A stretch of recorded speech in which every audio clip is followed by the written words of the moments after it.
இயேசுவின் நாமத்தினாலே உங்கள் அனைவரையும் நான் வாழ்த்துகிறேன். ஆண்டவர் இன்னைக்கு கூட நம்மளுக்கு வைத்திருக்கிற வார்த்தை என்னன்னு பார்த்தீங்கன்னா, லவ், எக்ஸ்பெக்ட் நத்திங், ரிவார்ட். அன்பு காமிங்க, எதையும் எதிர்பார்க்காதீங்க, உங்களுக்கான ரிவார்ட் கண்டிப்பாகவே வரப்போகுது.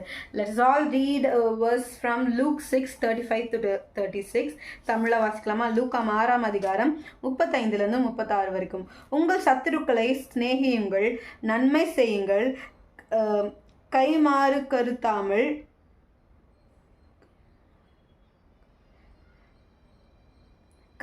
கருதாமல் கடன் கொடுங்கள், அப்பொழுது உங்கள் பலன் மிகுதியாயிருக்கும்.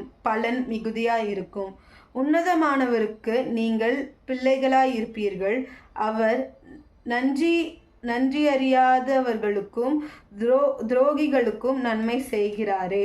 ஆகையால் உங்கள் பிதா இரக்கமுள்ளவராயிருக்கிறது போல நீங்களும் இரக்கமுள்ளவர்களாயிருங்கள். இங்கிலீஷில் வாசிக்கலாம். 6:35-36.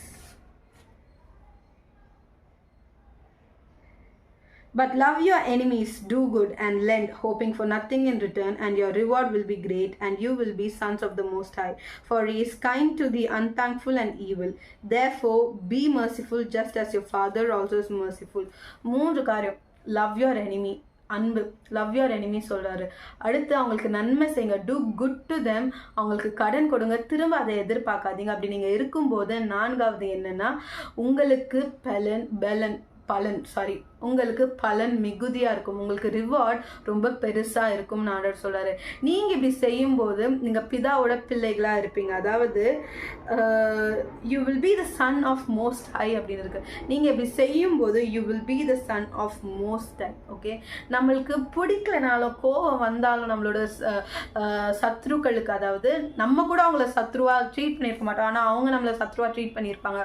உடனே நமக்குள்ளே இருக்கும், நான் நல்லா தானே இருந்தேன், ஏன் அவங்கள என்ன இப்படி ட்ரீட் பண்ணாங்க, இனிமே மாட்டேன்ப்பா அப்படின்ட்டு. ஆனால் ஆண்டவர் சொல்றாரு, அவங்களுக்கு தான் உங்களை ஆசீர்வதிக்க சொல்றாரு, அவங்களுக்கு தான் நன்மை செய்ய சொல்றாரு, அவங்கள தான் நேசிக்க சொல்றாரு, அவங்களுக்கு தான் என்ன சொல்றாரு, கடன் கொடுங்க, ஆனால் திரும்ப எக்ஸ்பெக்ட் பண்ணாதீங்க அப்படின்னு சொல்றாரு.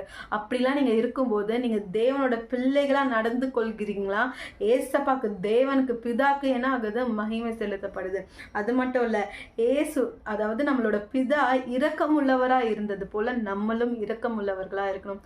நம்மளே பாவிதாங்க. ஸோ நம்ம நியாயம் தீர்க்க வேணாம். ஆனால் உண்மைதான், அநேக நேரத்தில் நம்மளுக்கு எதிராக, அதாவது சம்மந்தமே இல்லாமல் நம்மளை ஹர்ட் பண்ணிட்டு போயிடுவாங்க. பட் அந்த இடத்துலையும் நம்ம என்ன பண்ணலாம்? ஏசு நம்ம மீது இரக்கமாக இருந்தது போல் நம்மளும் அவங்க மீது இரக்கமாக இருக்கலாம். ஆவியின் கனியில் நம்ம தயவு பற்றி பார்த்தோம்ல, அந்த மாதிரி தயவு உள்ளவர்களாக நம்ம இருக்கலாம். ஓகேவா? வாங்க இப்பொழுது ஜெபிக்கலாம். ஏசப்பா, இந்த நாளுக்காக நன்றி. இப்பொழுது கூட நாங்கள் அப்பா எங்களோட கரங்களை உயர்த்தி கேட்குறோம் ஆண்டவரே, எங்களுக்கு இரக்க குணத்தை தாங்க ராஜா. எங்களுக்கு தீங்கு விதைத்தவர்கள் கூட அப்பா, எங்களுக்கு கெடுதல் நினைக்கிறவர்கள் மீது கூட நாங்கள் இரக்கமாக இருக்க எங்களுக்கு உதவி செய்யுங்க. உம்முடைய அன்பை காட்ட உதவி செய்யுங்க. ஞானமாக இருக்கவும் உதவி செய்யுங்க ராஜா. இப்பொழுது கூட தகப்பனே, அவங்களை நேசிக்க, அவங்களுக்கு உதவி செய்ய அப்பா, அவங்களை ஆண்டவரே ராஜா எசப்பா, எந்த இடத்துலையும் நாங்கள் வேதனைப்படுத்தாதபடிக்கு உம்முடைய கேரக்டரிஸ்டிக் தயவானதை எங்களுக்கு தாங்க ராஜா. எங்களுக்குள்ள விதைங்க ஆண்டவரே, இரக்கம் எங்களுக்குள்ள அப்பா உற்பத்தி செய்யுங்க ராஜா. இப்பொழுது கூட யாரெல்லாம் ஆண்டவரே மன்னிக்க முடியாம கஷ்டப்பட்டுட்டு இருக்கிறார்களோ, இயேசுவே நீங்க அவங்களுக்கு உதவி செய்யுங்க, மன்னிக்க உதவி செய்யுங்க ஆண்டவரே. உம்முடைய பிள்ளைகள் என்று அழைக்கப்படுவோம் என்று சொல்லியிருக்கிறீங்களே ராஜா. இந்த மன்னிக்க முடியாததுனால அந்த ஒரு புத்திர சுவிகாரத்தை அவங்க எழுந்துட வேணாம் ராஜா.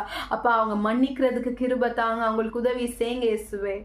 Just help us Lord, help us Jesus.